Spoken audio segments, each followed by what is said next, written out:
Let's start with the prayers. Om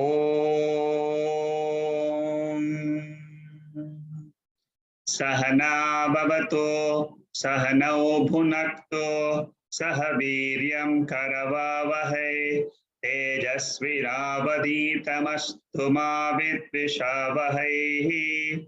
Om Shanti Shanti Shanti.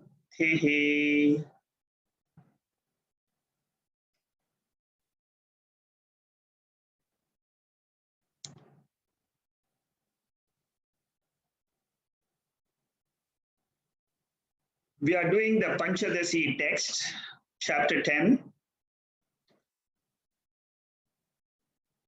The Upanishads declare our nature as satchitananda. This is my real nature. When I hear these words from the Upanishads,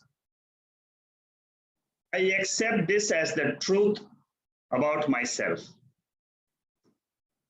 But before listening to the Upanishads, all of us have the notion that we are the body. We are totally ignorant about our mind. We are totally ignorant about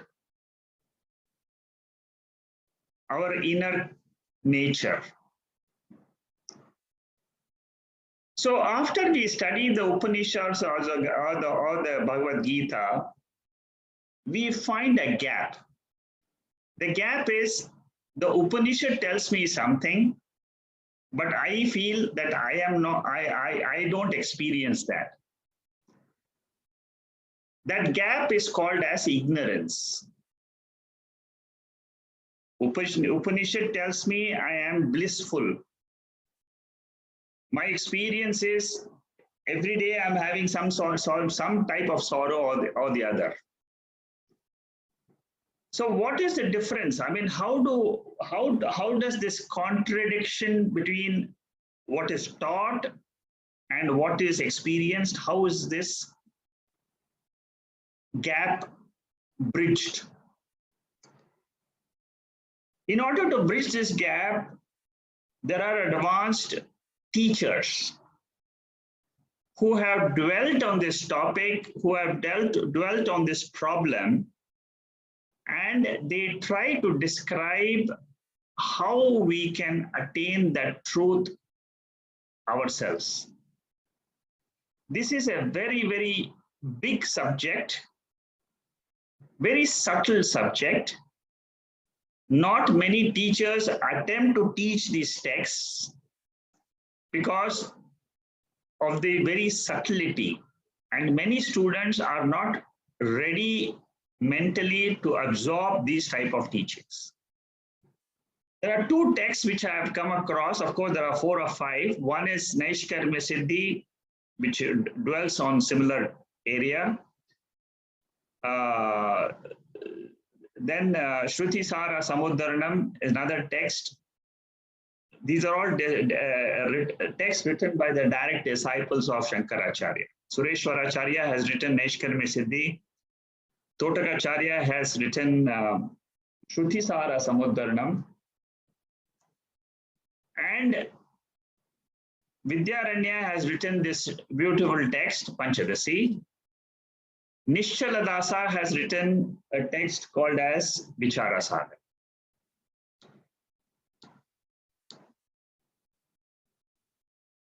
Amongst these 4 texts, I found Panchadasi the best because it is got some structure and it's a very well-structured text. So all these 4 texts are dwelling on this topic of personal experience, of the highest truth. Vidyaranya has written other texts like Drisya Viveka. He has also written another text, Anubhuti Prakasha.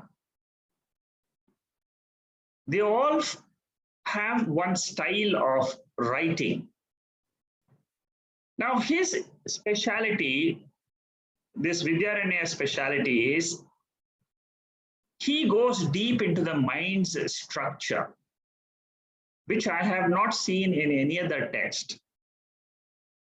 Yoga Sutras, Patanjali Yoga Sutra dwells on the similar mind structure. Vedanta adopts a lot of that structure into its teaching. And to a very large extent, we go hand in hand with the Yoga Shastra methodology of going deep within our minds. So whether you do Yoga Sutras or, when you do Yoga Sutras, also you will find that you're able to go in deep inside your mind.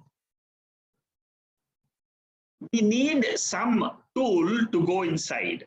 Without that, it is impossible. If you just sit down and just ask the question, who am I? You will not end anywhere. You need guidance. You need to go. At the moment you close your eyes, for sure you will need some guidance, some teaching, which you can hold on and then travel the path, the inner path. Outer path, we know how to travel. We can take an aeroplane and travel, but here we are talking about the inner path, which is a very, very subtle path.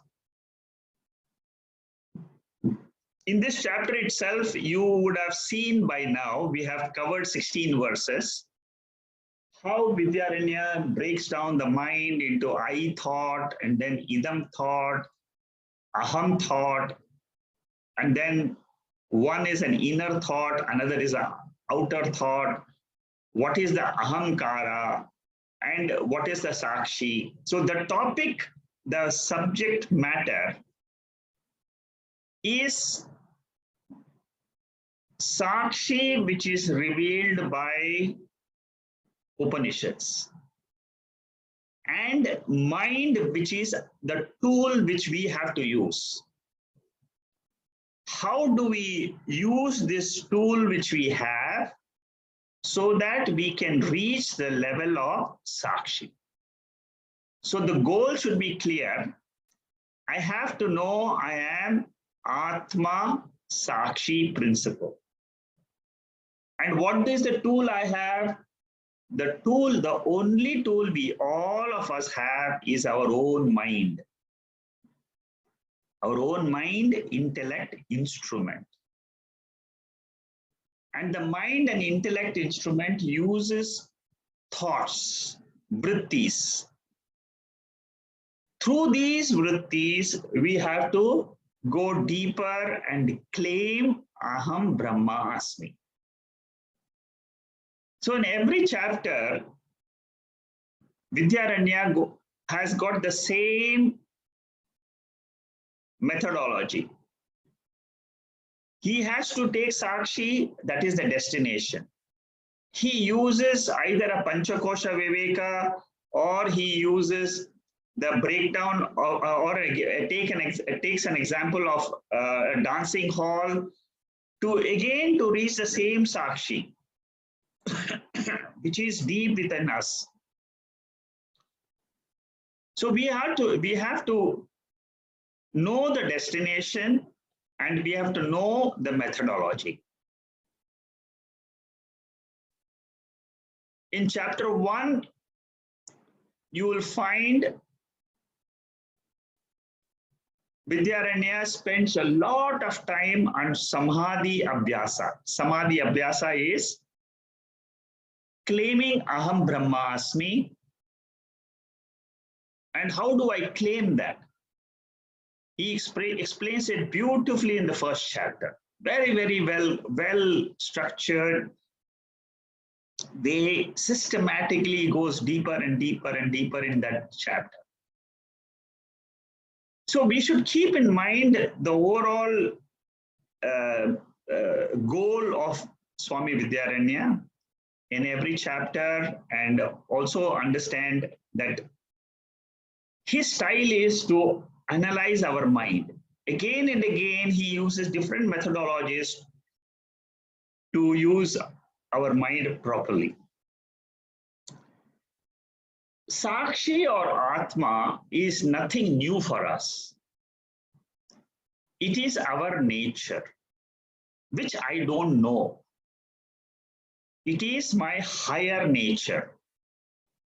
That higher nature, I will do it. There is a slide which I've got for the meditation session. I will explain a little bit more deeper on that slide when we do the meditation today.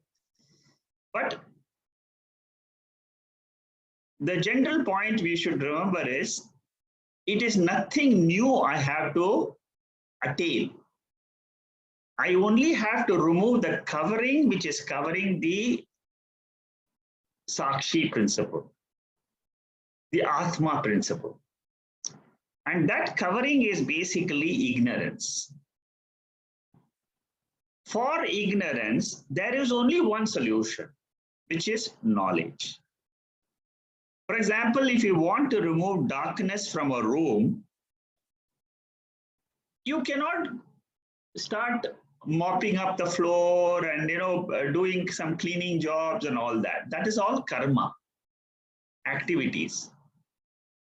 So no amount of karma will help you in gaining that moksha swarupa. It is not something which is got to be gained, but it is to be claimed. That is the big difference. Therefore, our job to a certain extent becomes easier because it is me, myself. And in these verses, in the 16th verse, which we completed last week, what we said there was the sense objects are outside as vishayas, as objects of knowledge. The sense objects are outside, which is very clear. That means Shabda, Sparsha, Rupa, Rasa, Gandha, they are outside.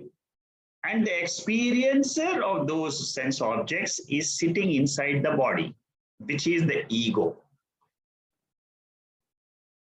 This is what he made it clear. Can I see that ego? I cannot see that ego. I can only see this gross body. Ego is a subtle reflection. I can only draw an inference from these statements of Panchadasi, of Upanishads, and understand there is an ego principle in the body. To a certain extent, we all can feel it, but we can't put a finger to it and say that this is what it is. So that was 16. And before that, in verse number 15, it said that Sakshi illumines everything. It illumines like a light. See, a light, the moment you switch on the light, simultaneously the entire room gets illuminated. Suppose you have a TV, you have a mobile, you have a laptop, you have a table, you have a chair. Everything is illuminated the moment you switch on the light. So similarly, the moment our mind wakes up, all our sense organs are illuminated. And as soon as the sense organs are illuminated, immediately the world is illuminated. I realize I am in Singapore, I am in India, I am in London. This body is there. All that becomes evident the moment the light is switched on. That light is basically, it is the light of consciousness reflected in the mind. Without a mind, you cannot have any experience. That is why we need this body. It is not that an experience is available outside the body somewhere. So in this body, there is a mind. In this mind, the light reflects, and the moment the mind has got two conditions. One condition is it is manifest, another is unmanifest. See, all this background information, you need to go deeper inside these topics. So unless until you have prepared yourself adequately with some background information, you'll find it a little bit difficult to understand these verses. But if you have the background information, like suppose you have gone through verse 1 to 16 and you are attending regularly, absolutely you will have no problem in understanding the text. Similarly, when we, after this chapter, we'll be doing chapter 3. Again, see, each chapter is very independently handled by Swami Vidyaranya. With this small introduction, let me now go into the verse where we stopped last week. That is verse number 17.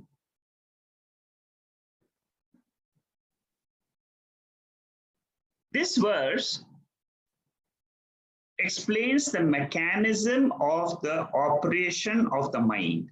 Antastathadi. Antastathadi means the mind is seated inside.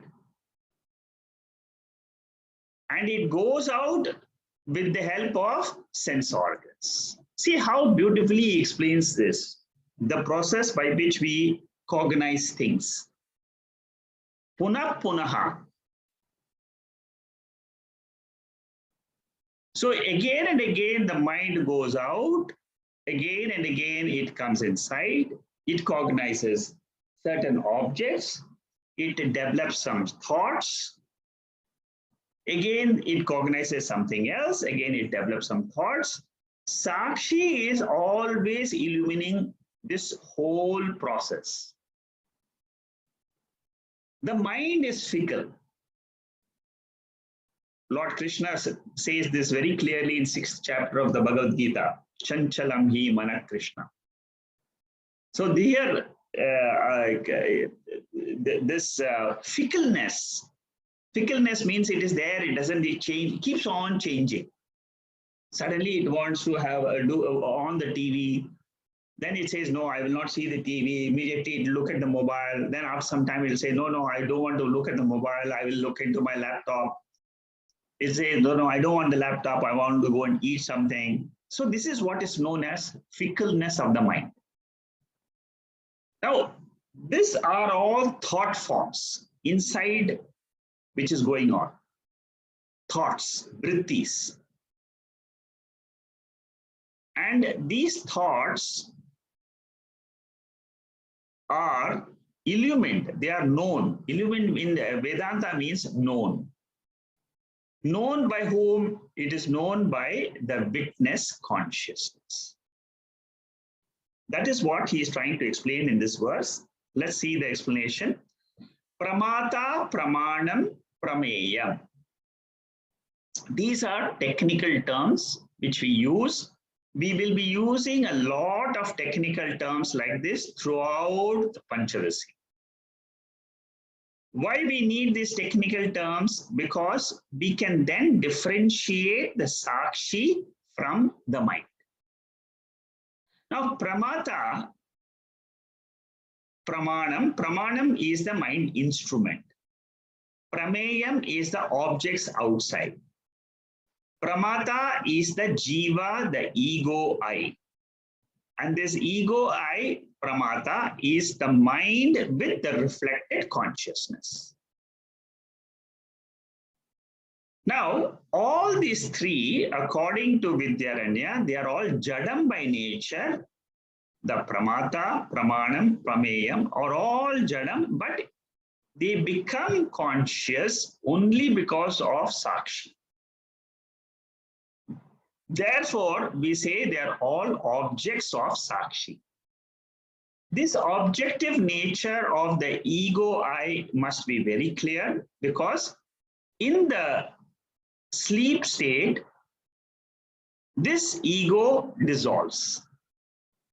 That is why we call it as an object. The object comes in, arrives, and then it disappears. Again, it arrives, it disappears. This concept must be very clear in our minds. Because only when you understand this concept of ego I's arrival and departure, then you will understand the principle of sakshi very clearly. So mind, I have explained before also, acts like an agent as a knower inside, and also it acts like an instrument to go and experience the world through the vrittis.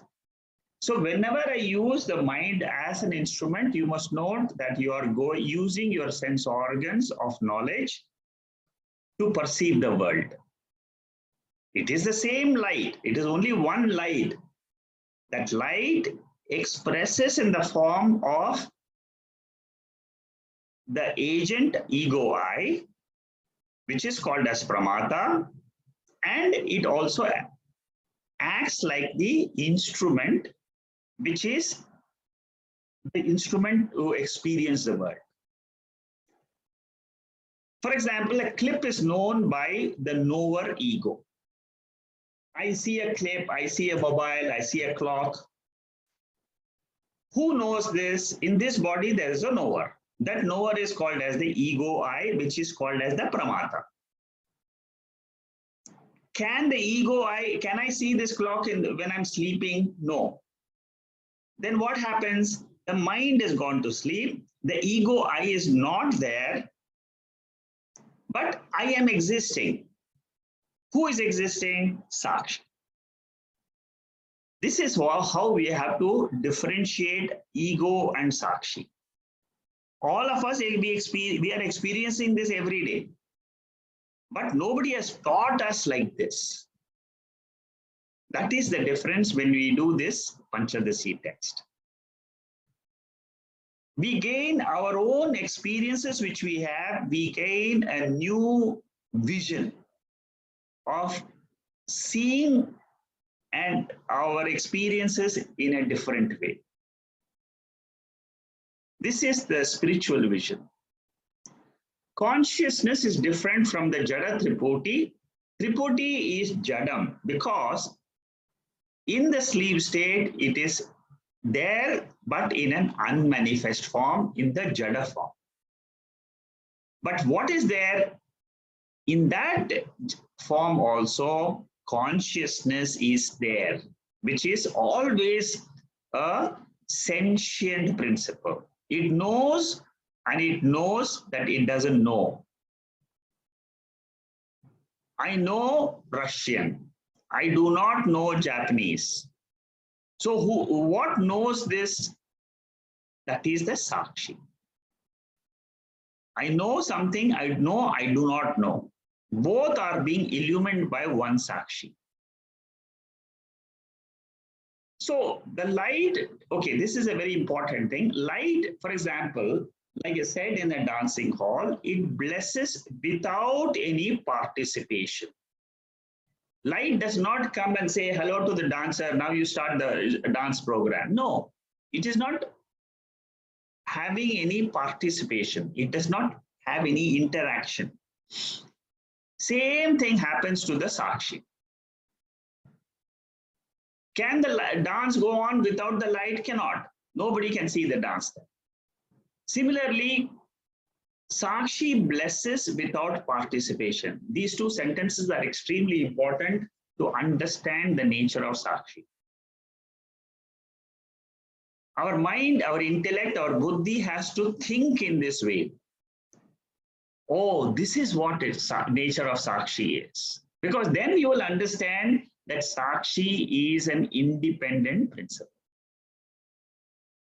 Like the light is an independent principle, the light of sakshi, the light which illumines our body and the world and our sense organs and our mind, that light is an independent light. Wherever mind and thoughts are, reflection of sakshi falls automatic. Like a chaya. For example, you are walking. The sun is there above.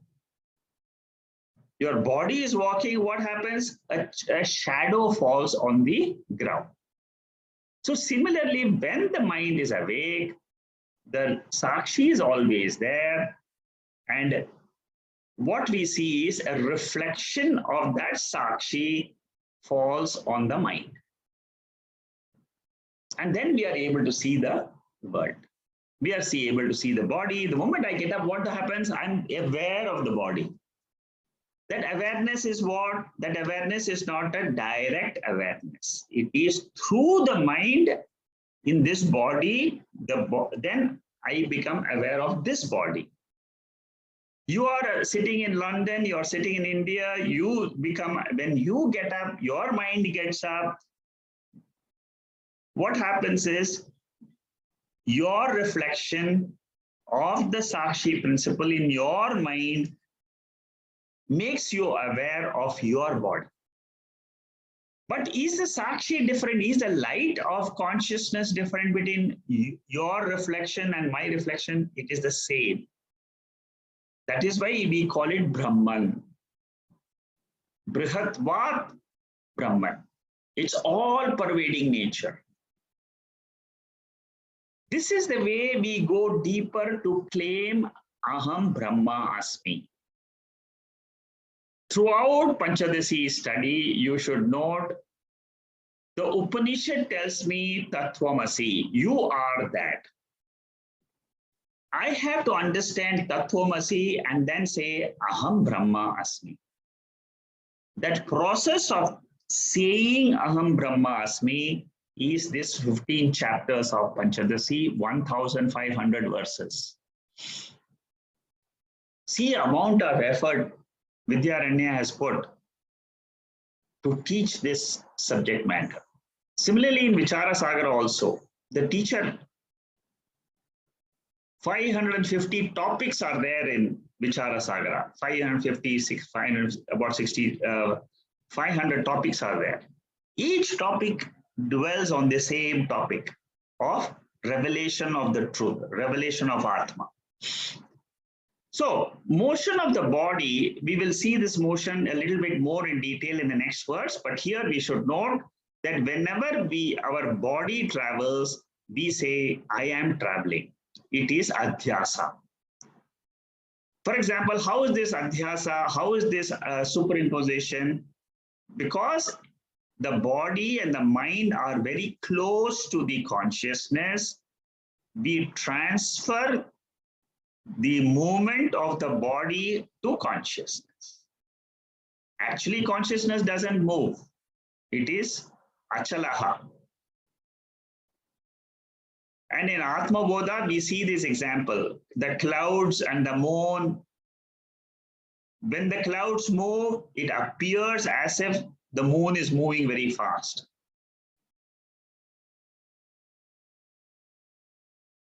So that similarly, when the mind thoughts move, I feel that there is some movement, I am moving. When the reflection that I moves, which is there in the body, when it moves, we say, I am traveling. I'm traveling to India, I'm traveling to America, and so on. So there are two examples here. The second example is for motion. The first example is to show what is the illuminator and what is the illumined.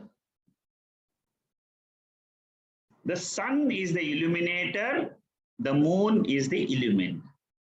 Similarly, sakshi is the illuminator and the mind is illumined.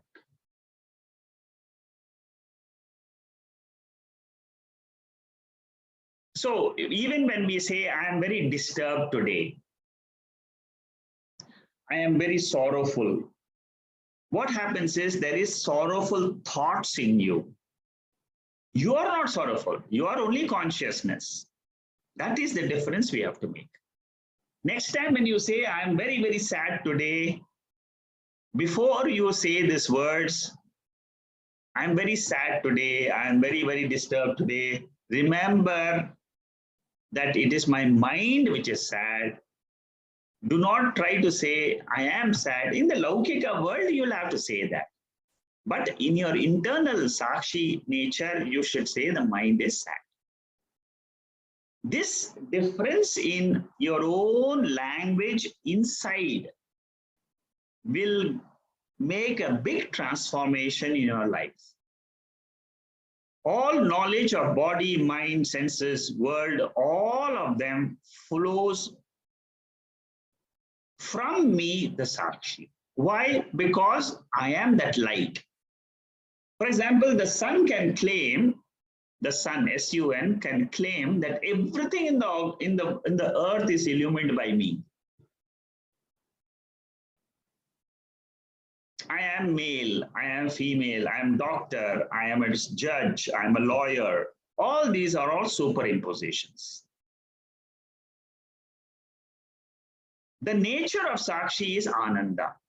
The nature of sakshi is chit. Chit means knowledge, chaitanya.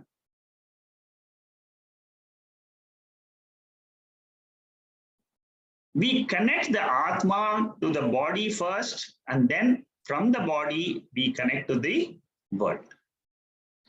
Sakshi aropyata vrita. I'm now giving you the sentence meaning of this verse. Aropyata vrita means it is superimposed.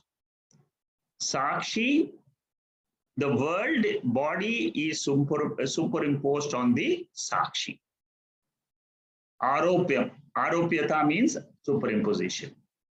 What is the truth? The truth is I am Purnaha. See, as this is what again is a teaching from the Upanishad. Satyam Jnanam Anantam Brahma.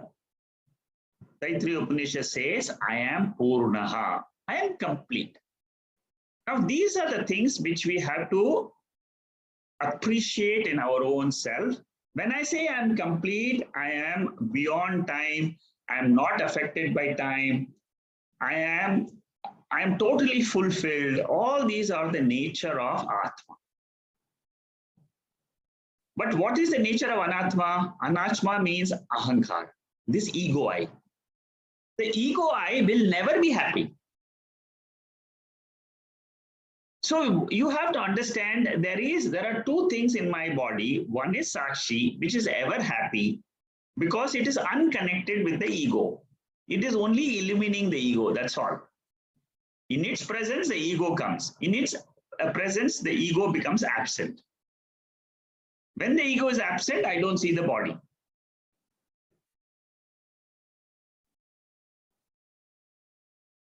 So the truth is, what is that? That Atma is Purnaha.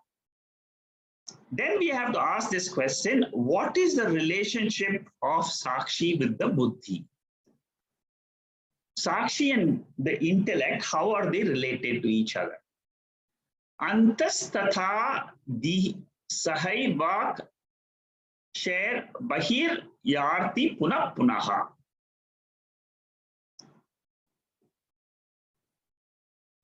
What does this intellect do? It keeps on dividing everything. I and the world, I and the thoughts, I and the emotions. This is the nature of the intellect. Because it is getting a reflection of Sakshi, it takes that as I. And then through that I, whatever it is experiencing, it is saying this is opposed to me. It is away from me. Whatever you develop, we need to develop a space with reference to our emotions in the mind. This is an important teaching which throughout the Bhagavad Gita, Lord Krishna again and again tells us that all your emotions are not you. They are belonging to the mind. Anger, jealousy, desires, plans, all this belong to the mind. And whatever we do in our life is very, very superficial. It's transient. Suppose you say, I have achieved this today. I've got a great job today. It is a transient thing. I have achieved, I have learned the Bhagavad Gita chapter 1 by heart. It's transient. You may forget it after 5 years. It doesn't stay. Nothing in the world is permanent. It is a fact of life. Nothing is permanent in life. Change, change, change, change. Every time, morning changes, afternoon comes, again evening changes, the night comes, again the morning comes. Continuously is change. But in this changes, there is one light of Atma, which is changeless. And that happens to be me. That is the revelation. The problem is not in Ishvara Srishti, but in mind's chanchalyam. Mind's chanchalyam means nature of the mind to roam about. Suppose you just sit down in your table and chair and just close your eyes. You will see that the mind is shifting from one topic to another topic, to the third topic, to the fourth topic. Continuously, you will be able to watch your mind. I'm sure each one of you have tried this. This is exactly like sitting in the seashore, in the beach, and trying to see the waves. The waves are lashing, again it goes back. Again it lashes on the shore, again it goes back. If you have watched that, you can easily replicate the same thing inside our mind also. The mind has waves and waves of thoughts. It will think about our children, it will think about our past, it will think about our future, it will all types of things. Now, pratyahara means withdrawal of the mind from the sense objects. Where does it do? Where does it withdraw to? It withdraws to the Atma. I am the Atma.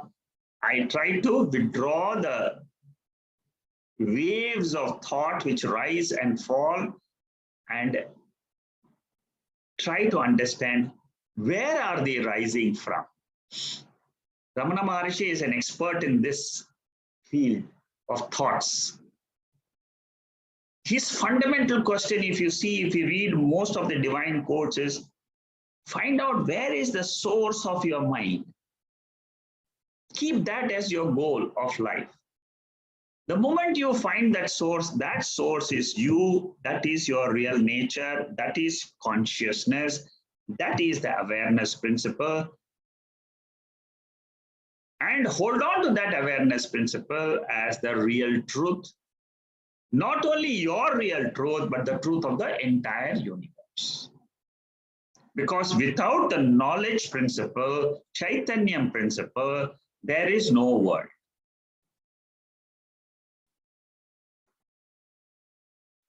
See, how does the mind keep on moving in the same track again and again?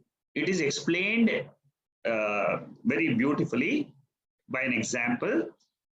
You will find that a village cart moves in a groove forward and backward, same groove again and again. It will go on going like a parrot. It will keep on moving in the cage in the same groove.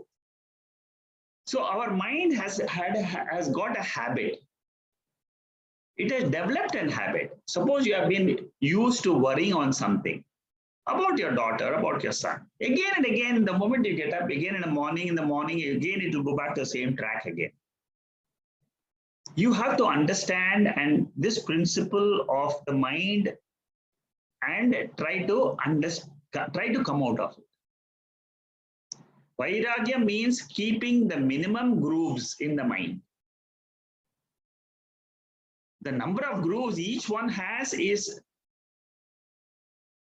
a few hundreds, few thousands. Because it's all habits, you see. Again and again, it will go in the same track. It will start following the same thought process and come to an end. Again, it will go in the same process and end. That is what we call it as worry.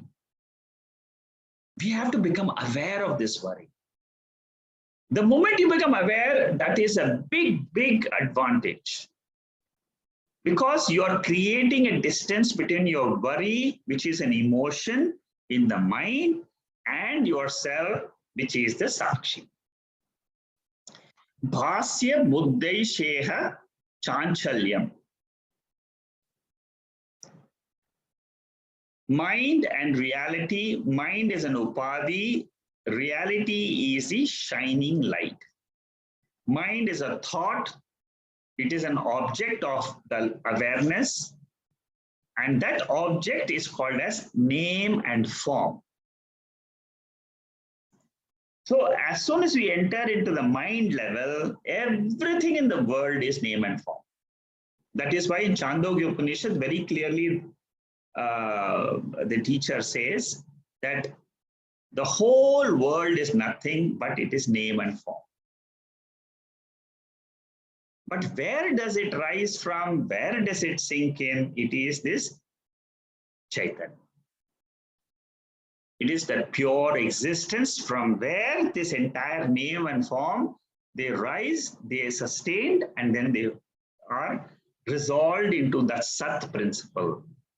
Sadeva Soumya idam agre asit. That is the favorite statement of Chandogya Upanishad. Sat principle in chapter 6 of Chandogya Upanishad. So the reality is Sat principle. It is undifferentiated Nirvisesha principle. In the Sat principle, in the consciousness principle, there is no difference at all, which is what we feel, which is our experience in the sleep state. It is when the mind is dissolved, we are experiencing our real nature, which is this reality. That reality is nothing but it is objectless awareness. Instead of recognizing the awareness, that means when the mind is there, the consciousness awareness is also there. Our today what we are identified with, we are more identified with the mind than the consciousness. For example, instead of looking at the ring or a chain or a bangle, I start looking at the content, which is gold. Similarly, the content of the whole universe is consciousness. All pervading consciousness is the content. Upahita Chaitanya. This is the content, like the space. In every pot, there is space. And in every space, there is consciousness. Wherever there is space, you are aware of it, then only it becomes known. So here we are trying to see how I can shift the attention from the Nama Rupa to the Sat principle. The flower is not conscious of awareness, but I, the consciousness, am aware of the flower.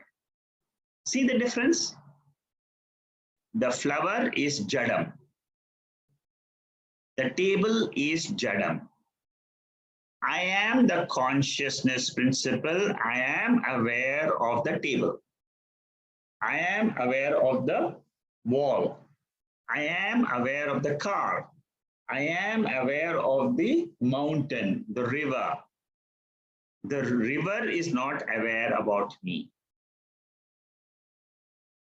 This is how I should differentiate consciousness from objects of consciousness. I am aware of the mind. Mind is not aware about me. Mind is an upadhi. Upadhi means something which will reflect the original. Upadhi means it is an instrument through which I can come to know what is the nature of the original. For example, if you keep a flower in front of a crystal, the flower appears to be red, the crystal appears to be red. I remove the flower, crystal is pure. Similarly, when I remove my body and mind, I am the pure consciousness. Body and mind is what? Upadhi. Upadhi for what? For to reveal the consciousness. The whole world is an upadhi. Upadhi is a very important technical term in Vedanta. If you understand whatever I have told you so far, you will easily appreciate that the whole world is an upadhi for consciousness. So unsteadiness of the mind is imputed to sakshi. And therefore we say, I am sad, I am disturbed, and so on. We try to avoid the superimposition and know our real nature as the pure Atma. I should say, I am Sakshi Atma, mind is unsteady. Then what happens is that gap is built between me and the mind. This is what we try to do in our meditation sessions. I try to remain as pure Sakshi, and then whenever a thought arises in my mind, I become aware of it. The sound Om comes, I become aware. When the sound Om goes away, I am aware of the silence. Who is aware of the sound Om and the silence Om? It is me, the Sakshi. So we need to discern the mind from Sakshi awareness. A lady will look at how a chain will look in her neck. So she keeps on looking at the mirror in a jewelry shop and imagining how she will look when the chain is there. What does the husband's focus? What is the cost of that chain? How much is the content of the gold? How many grams it is? It is the same chain. We can have two visions.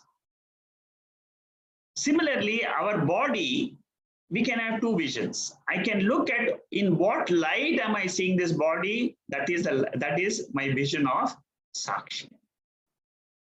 My body is fat, my body is old, my body is young, my mind is very bright today. All that is the identification in the Nama and Rupa. Like the chain and a bangle, the chain is small, big, 50 gram, 100 grams, so on. So shifting the focus from the mind to its anchor, awareness, is called as moksha. Freedom from identification. Only way to relate with Atma is to say, I am Sarva Buddhi Pratyaya Sakshi.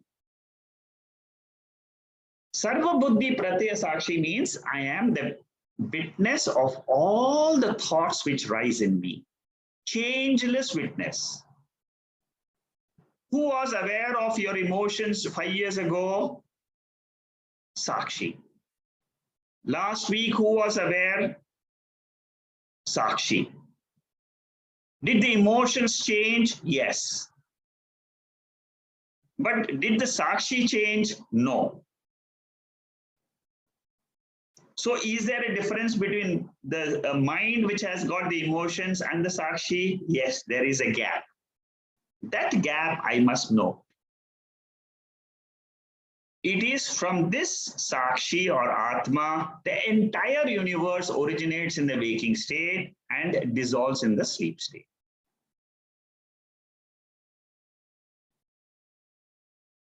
Taittiriya Upanishad has a beautiful, this particular mantra is very famous. Tasmad vaye tasmad atmanaha akasha sambhutaha. Very important here, the word is atmana. From Atma, the space rises. From space, air comes in. From air, Agni comes. From Agni, water comes. From water, we have the Prithvi, the 5 elements. From the earth, we get all the plants and the food. So, what is the most important thing is Aham Atma. Aham Atma Gudakesha, the 20th verse of the Bhagavad Gita, chapter 10. The first vibhuti of Lord Krishna, he says, I am the Atma in every person. This Atma doesn't change, it is everything else, the Nama and Rupa, the objects keep on changing. Anoraniyan Mahato Mahiyan, this famous verse is also explaining the subtlest principle of Atma, which is there in the cavity of the intellect in every living being.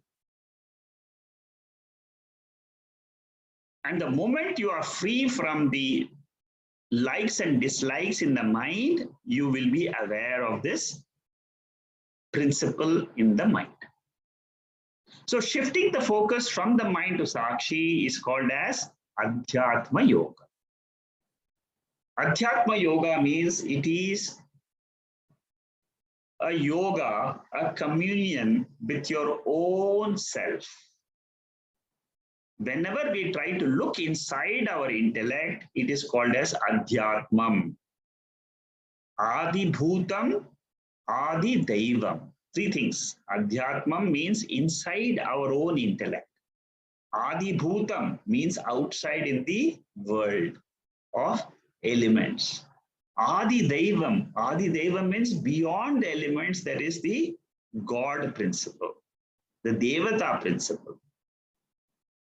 So here, and we can study all the three aspects of the creation. Adi Bhutam, Adi Devam, Adi Adhyatma. Identifying with the mind hurts you means it can cause sorrow. How to verify yourself as sakshi? If you want to know, suppose you ask yourself, I want to know the sakshi in myself. I want to verify this, whether I am sakshi or not. How do you do it? The best way is you tell your mind that you will refuse all other thoughts except one thought, I am sakshi. Because it is the other thoughts of the mother, of the father, of the, by which we are identifying, and I lose sight of this sakshi. So the practice which we need to do is make it a habit to say, I am sakshi, I am sakshi, I am sakshi. I am not participating in the affairs, in the activities of the mind or the body or the world. That is why it is called as sakshi. We need patience and perseverance to approach this sakshi. Mind will yield definitely one day. Like Arjuna said, how can my mind, which is so chanchalam, so fickle, how can it be controlled? Only way to control is to keep practicing, abhyasa. You will be able to come out of your groove-like thinking.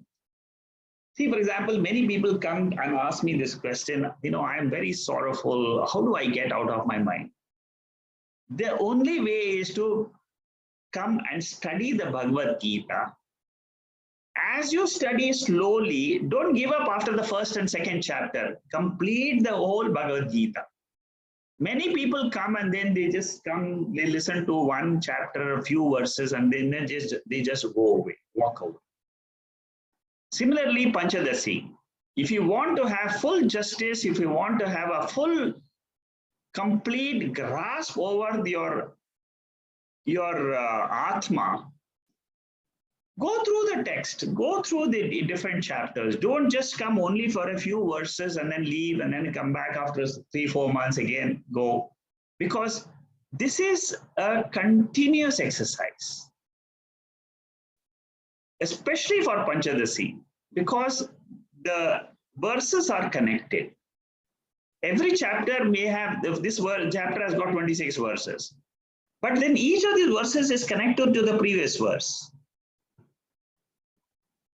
And it'll be good if you can revise the previous verse when you come to the session so that you have a continuity. Oh, this is what was said in the last 16th verse said this. Now I'm in the 17th verse. Next week, I'll do the 18th.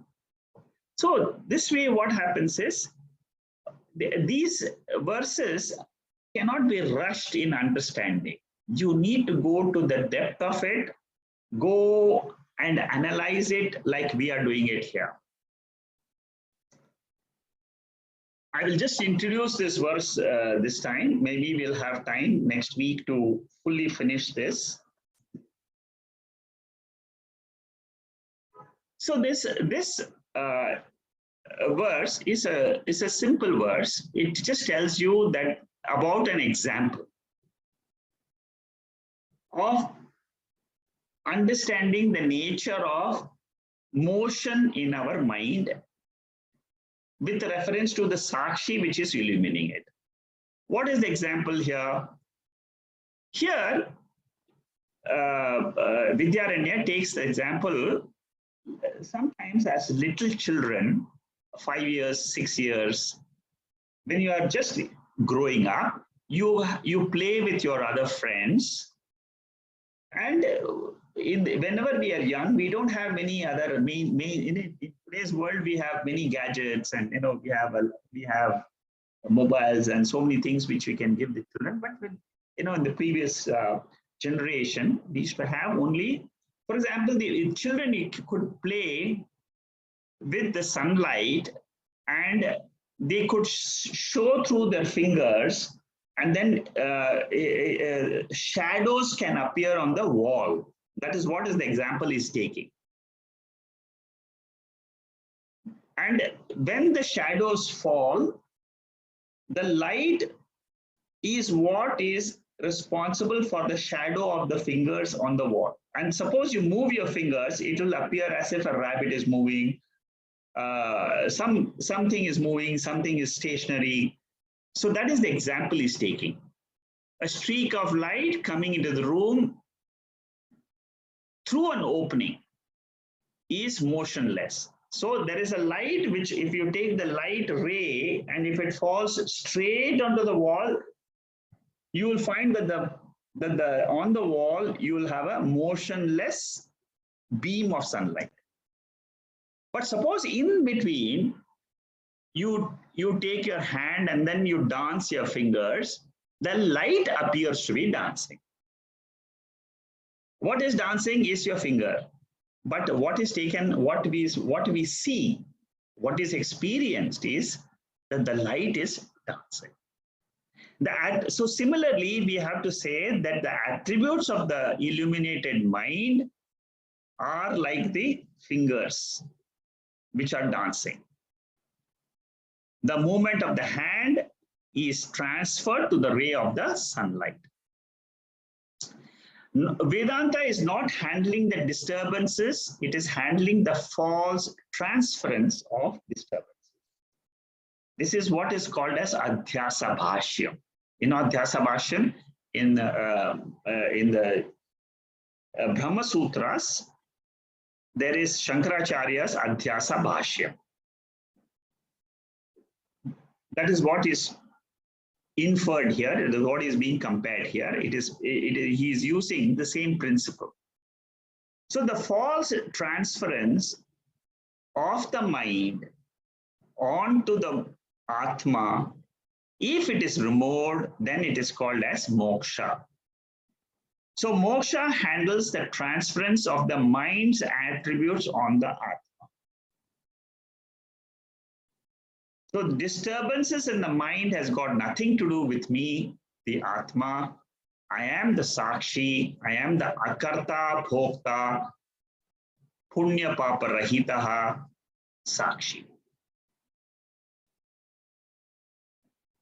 I don't have any prarabdha. Prarabdha is there for the ego I, not for me, the sakshi, which is ever present. As sakshi, I am nitya muktaha. So this example here is what is explained here. Gruhantara agataha swalpo gavakshada tapochalaha. What it means is the sunlight entering the window. I've already explained this. Tatra haste nrityamane nrityati atopa yatha. That means the hand appears to be moving in the path of the rays of the sunlight. You can have a rabbit, you can have a dog, you can have different types. When you shake, when you move your fingers, it can appear in different forms.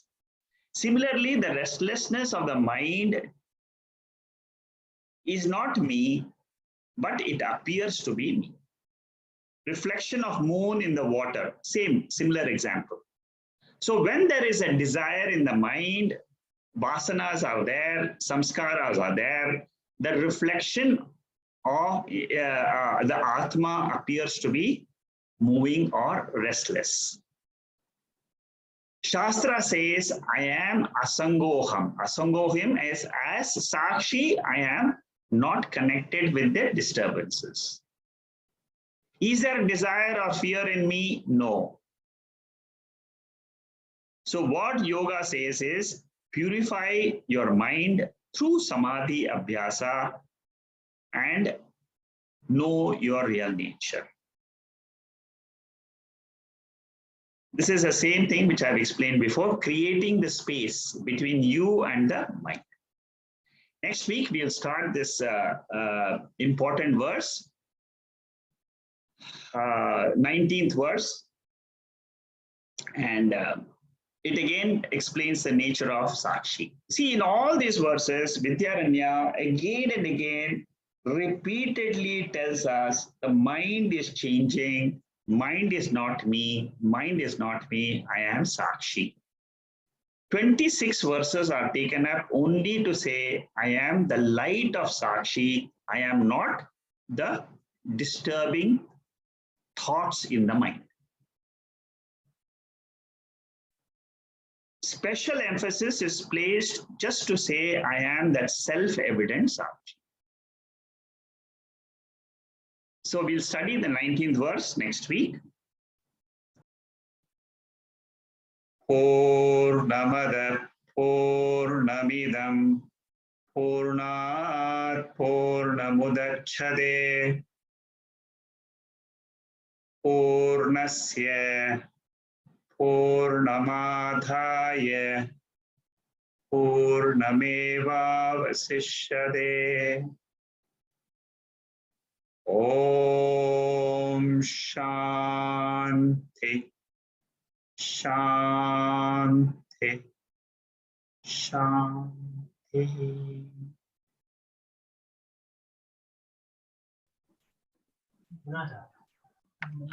Yeah, any questions from anybody?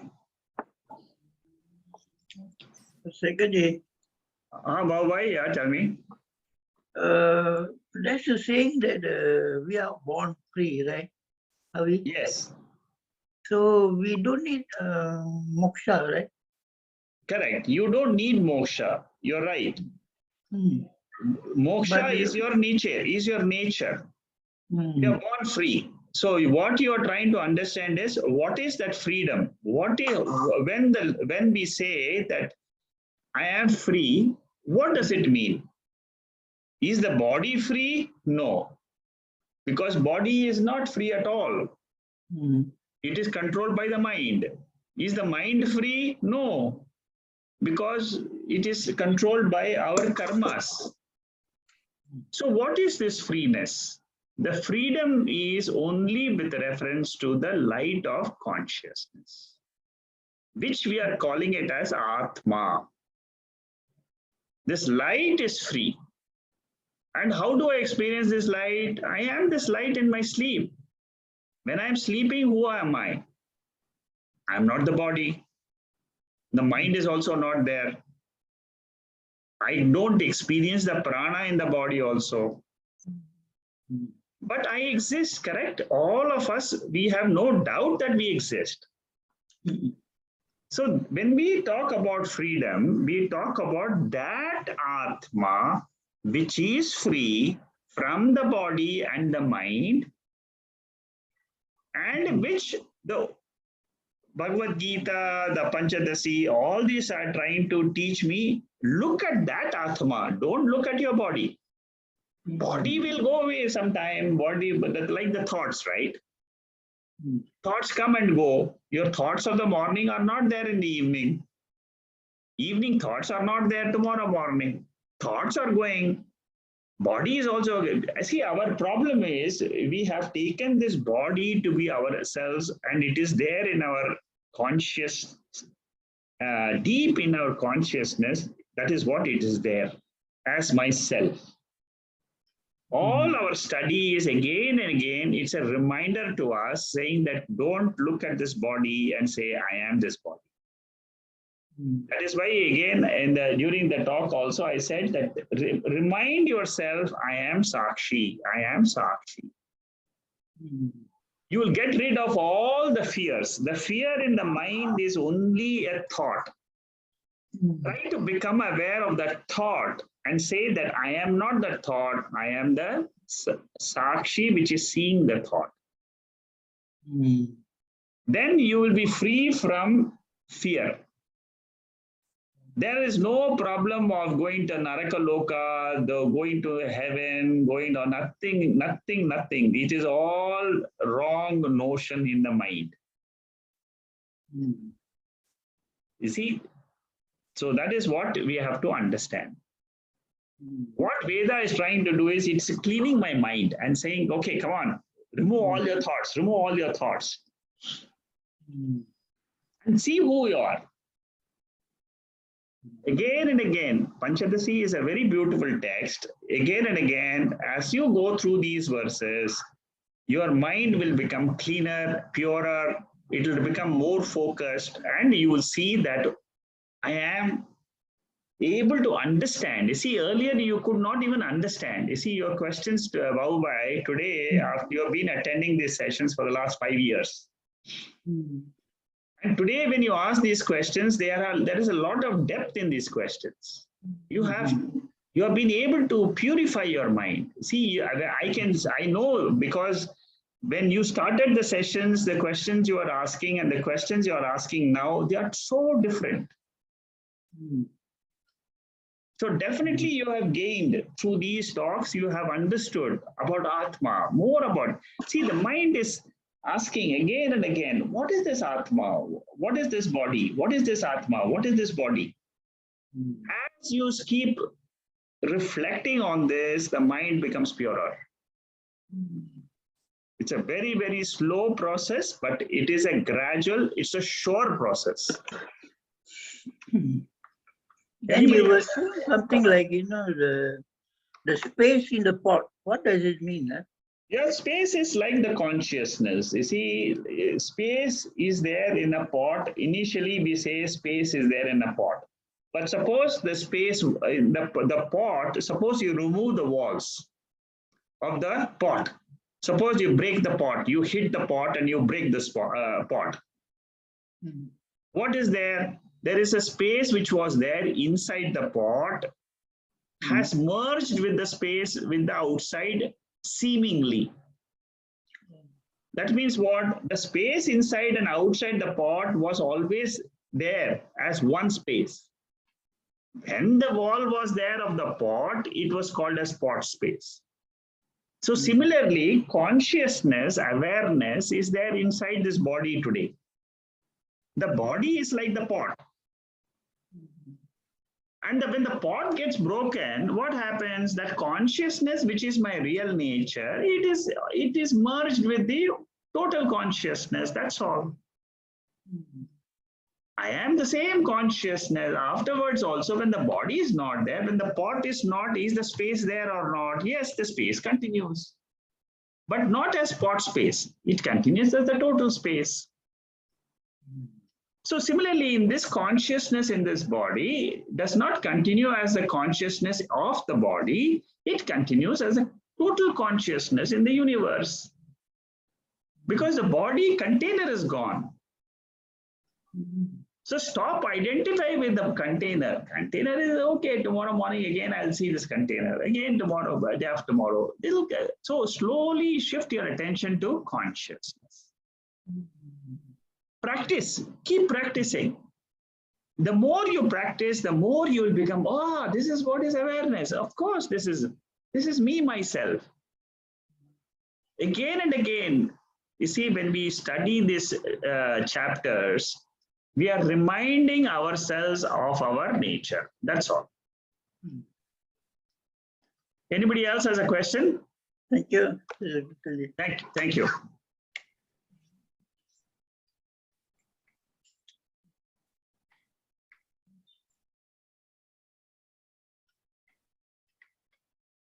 Okay, if there are no other questions, we'll stop for today. We'll continue next week. We have another 7-8 verses to go for this chapter. Okay. Thank you. Thank you very much. Thank you and good night. Thank you.